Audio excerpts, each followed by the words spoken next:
Olá, tudo bem? Este é mais um vídeo sobre o romance Ressurreição. Estamos aqui lendo capítulo a capítulo deste romance do Tolstói e o objetivo aqui é extrair o máximo de ensinamentos para quem deseja escrever o seu próprio romance, né? Hoje nós vamos ler o capítulo 18 da primeira parte. E neste capítulo, vamos só retomar aqui a história. O narrador, o protagonista, ele está rememorando fatos do passado enquanto está lá no tribunal de julgamento, em que a Maslova está sendo julgada. E ele então relembra de quando esteve na casa das tias e quando seduziu a Maslova, né, que também é chamada de Katiusha nessa parte do romance. Então, Katiusha e Maslova são a mesma pessoa. E no último dia em que ele fica ali, um amigo dele chamado Schomburgk, ele vai chegar na casa das tias para passar uma noite ali e no dia seguinte eles vão em direção ao regimento, onde eles vão ter que se apresentar. Muito bem, então vamos ler aqui três parágrafos aqui na página 74. Na alma de Nekliudov, naquele último dia em que esteve na casa das tias, quando estavam frescas as lembranças da noite, dois sentimentos levantaram-se e lutaram entre si. Um deles eram as recordações ardentes, sensuais do amor animal, embora estivesse ficado longe de dar o que prometia, e também alguma satisfação por ter alcançado o objetivo. O outro era a consciência de ter feito algo muito ruim, algo que era preciso corrigir, e corrigir não por ela, mas sim por ele. No estado de loucura egoísta em que se achava, Nekliudov só pensava em si. Se o condenariam e até que ponto, caso soubessem como agira com Katiusha, e não o que ela estava passando, nem o que ia acontecer com ela. Pensou que Schomburgk adivinhava suas relações com Katiusha e isso lisonjeava o seu amor próprio. Muito bem, então o que o narrador está fazendo aqui? Ele está retomando aquela cisão que existe entre o eu animal e o eu espiritual dentro do Nekliudov. E o que nós percebemos aqui é o seguinte, que ele está muito mais preocupado com ele do que com ela, né? O que nós observamos? Que ele está preocupado porque ele cogita aqui, se as pessoas soubessem como ele tinha agido com Katiusha, o quão ruim aquilo seria para ele, né? Então ele está preocupado mais com a opinião dos outros a respeito dele, se por acaso as pessoas souberem o que aconteceu entre ele e ela, do que preocupado exatamente com ela, na verdade, com a situação que ele tem que, na verdade, consertar, né? Remediar, na verdade, né?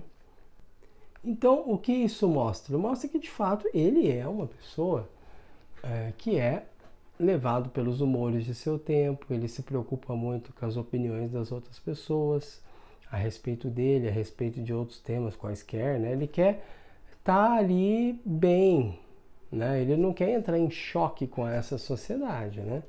Isso fica bem claro, né?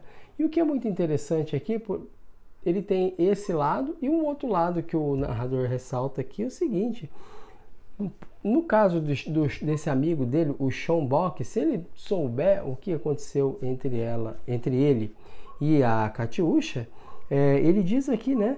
Isso lisonjeava o seu amor próprio, né?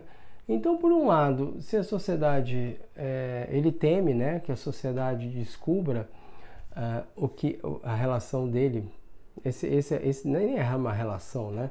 Esse encontro, né, com Katiusha e o que aconteceu, ele fica preocupado.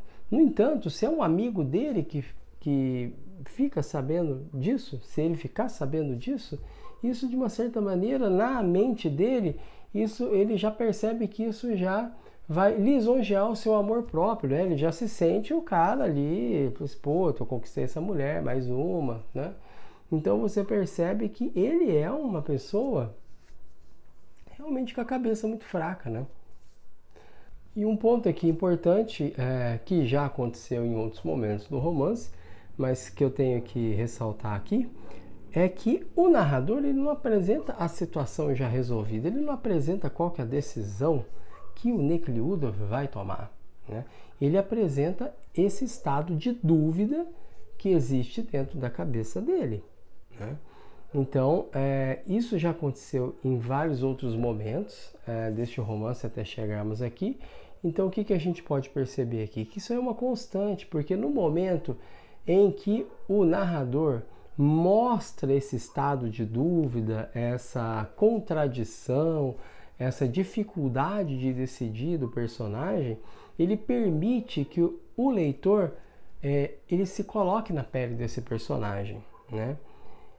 E isso é o romance. O romance ele tem que fazer isso. O romance não vai trazer situações que já estão resolvidas e está tudo certo, não tem tensão nenhuma. Não, o romance ele vai apresentar essas tensões que existem dentro de cada personagem e vai aos poucos mostrar ali como esse personagem vai resolver os seus problemas, né? De acordo com a sua personalidade. E nesse caminhar, né, do personagem até conseguir resolver os seus problemas, ou mesmo não resolver os seus problemas, o leitor ele vai acompanhar esse processo de evolução do personagem, né? Então essa é a função do romance nesse caso, né? Mostrar ao leitor como o personagem se comporta, né? E assim permitir que ele se coloque no lugar desse personagem. E o que o Nikli Udov, no fim das contas, decide fazer neste momento? Dar uma quantia de dinheiro para Katyusha, né? Então, aqui 2 parágrafos abaixo, ele vai dizer isso aqui. E o que é muito interessante, veja bem, o que ele fala aqui no final do parágrafo, né? Nikli Udov lhe deu, de fato, o dinheiro, a quantia que julgou adequada, em vista de sua posição e da posição dela. Então, observe como ele pondera a quantidade de dinheiro que ele vai dar para Katyusha. Ele não toma essa decisão em função das necessidades reais da Katyusha, em virtude da situação pela qual ela teve que passar, mas sim pela posição, pelo status de cada um na sociedade, pela posição dele e pela posição dela. É assim que ele pondera a solução da questão, né? Então você observa aí o seguinte, mais uma vez o narrador mostra para a gente que os padrões de julgamento dele são os padrões da sociedade, são os padrões vigentes na sociedade. Ele não é o cara que tem uma opinião própria a respeito das coisas, né? Você percebe que ele é de fato conduzido, ele pensa o que todo mundo pensa, né? O que a maioria das pessoas pensa, né? E ele não tem os seus valores próprios, né? Ele não tem um ponto de partida próprio para tomar suas decisões. E então, no dia da partida, o Nikli Udov, então, ele decide ir até a Katyusha para conversar com ela. Então, vamos ler aqui mais alguns parágrafos aqui. Eu queria me desculpar, disse, amassando na mão um envelope com uma nota de 100 rublos. Tome aqui, Ela adivinhou, franziu o rosto, começou a sacudir a cabeça e repeliu a mão dele. Não, aceite, gaguejou. Enfiou o envelope entre os seios de Katyusha e, como se algo queimasse, de rosto franzido e gemendo, ele correu para o seu quarto. Depois disso, ficou muito tempo andando dentro do seu quarto, retorcia-se, até pulava, e gemia como se sofresse uma dor física toda vez que recordava aquela cena. Mas o que fazer? É sempre assim. Foi assim com Schomburgk e a preceptora, sobre a qual ele contou. Foi assim com o tio Grisha. Foi assim com meu pai, quando morava no campo e teve com uma camponesa aquele filho natural, o Mitienka, que ainda vive até hoje. E se assim fazem todos, talvez tenha mesmo de ser assim. Desse modo queria se consolar, mas não conseguia. Aquela lembrança queimava sua consciência. No fundo, no mais fundo da alma, sabia que agira de modo tão detestável, sórdido, cruel, que com a consciência daquela conduta ele não poderia mais não só condenar quem quer que fosse, como também olhar as pessoas nos olhos, sem falar que não poderia considerar-se um jovem belo, nobre, magnânimo, como se considerava então. Mas precisava considerar-se assim, para continuar a levar uma vida animada e alegre. Para isso, o único meio era não pensar no assunto, e assim fez. A vida que começava a levar novos lugares, os camaradas, a guerra, ajudava. E quanto mais vivia, mais esquecia, até que por fim, de fato, esqueceu de todo. Só uma vez, quando após a guerra, com a esperança de vê-la, visitou a casa das tias e soube que Catiúcha não morava mais lá, que ela, pouco depois de sua partida, deixara as tias para dar à luz. Dera à luz em algum lugar e, pelo que as tias ouviram dizer, havia se corrompido totalmente. O seu coração se apertou. Pelo tempo, a criança que nascera podia ser o filho dele, mas também podia não ser. As tias disseram que ela se corrompera e era de natureza depravada, como a mãe. E esse juízo das tias agradou a Nekhludoff, porque pareceu justificá-lo. No início, contudo, quis encontrar Catiúcha e a criança, mas depois, justamente porque no fundo da alma era doloroso e vergonhoso demais pensar nela, não fez os esforços necessários para a sua localização. Esqueceu mais ainda o seu pecado e deixou de pensar nele. Muito bem, não há nada de novo no comportamento do Nekhludoff. Ele se comporta da maneira como ele sempre foi. Então o que acontece? 10 anos depois do ocorrido, ele é o mesmo, né? Ele é um homem preocupado com a sua imagem, com o que os outros vão dizer a respeito. Ele tenta se justificar a sua atitude, né? A forma como ele lidou com a Maslova, ao lembrar do pai, ao lembrar de um tio, ao lembrar do amigo, como eles se comportaram, e ele chega à conclusão: olha, eu me comportei como eles, não há nada demais nisso. É assim que ele pensa. Então o que acontece? Ele faz lá um tribunal na cabeça dele e ele usa aí desses subterfúgios aí, né, do comportamento das outras pessoas para livrar a sua pele. Esse é o Nekhludoff. E esse Nekhludoff é condizente com o Nekhludoff que nós conhecemos lá no começo do romance, porque é o mesmo, não mudou, não ocorreu nenhuma mudança substancial, né? Então, neste momento em que ele está relembrando o momento em que ele conheceu a Catiúcha, em que a seduziu, na verdade, ele, até o momento, então, ele se lembra do que ele pensou naquela época, né, 10 anos depois do ocorrido, e ele continua o mesmo, né? Então, vamos ver o que vai acontecer. É muito curioso uma parte aqui que ele diz que é o seguinte, né? Ele chegou a voltar, né, à casa das tias numa ocasião aqui, né, depois desses 10 anos, né? E ficou sabendo, as tias contaram para ele o que havia acontecido com ela, né? Que ela inclusive tinha engravidado, que o filho poderia ser dele ou não, né? Isso é ele que concluiu, porque as tias não sabem o que aconteceu, né? E pelo julgamento das tias, que a consideram uma mulher que se corrompeu completamente como a mãe, segundo elas, por esse julgamento das tias, ele também livra a sua cara, né? Então ele usa também esse comportamento das tias para livrar a sua cara.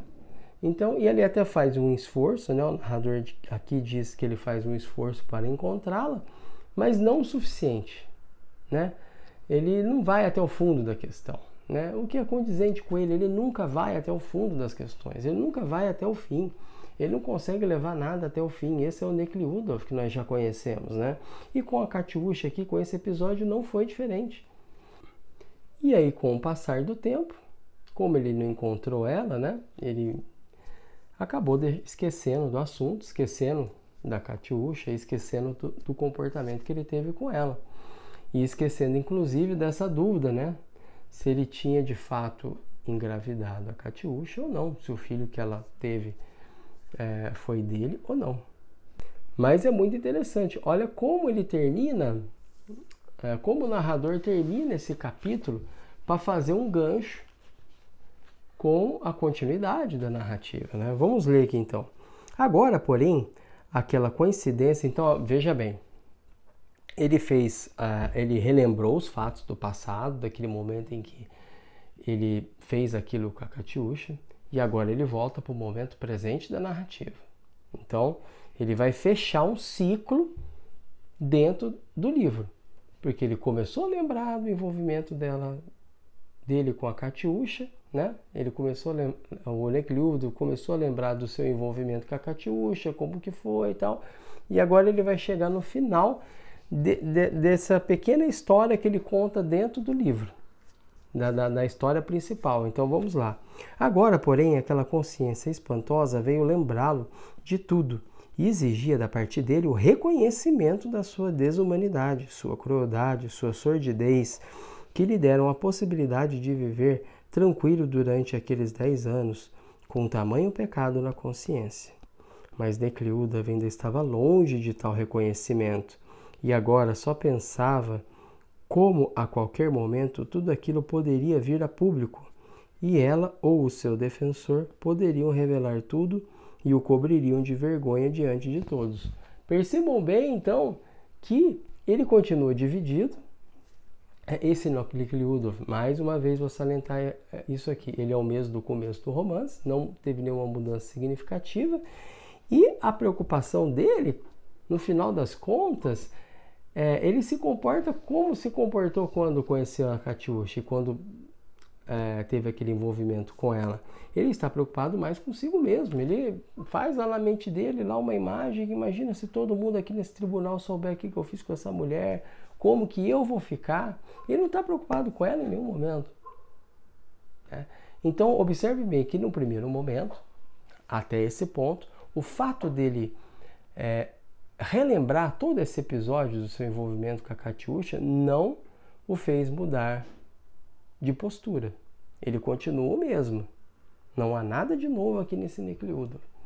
Por enquanto, ele relembrou, ele reviveu aquela cisão, né, em sua lembrança. Ele continua, de uma certa forma, porque ele fala que, né, o reconhecimento da sua desumanidade, sua crueldade, sua sordidez.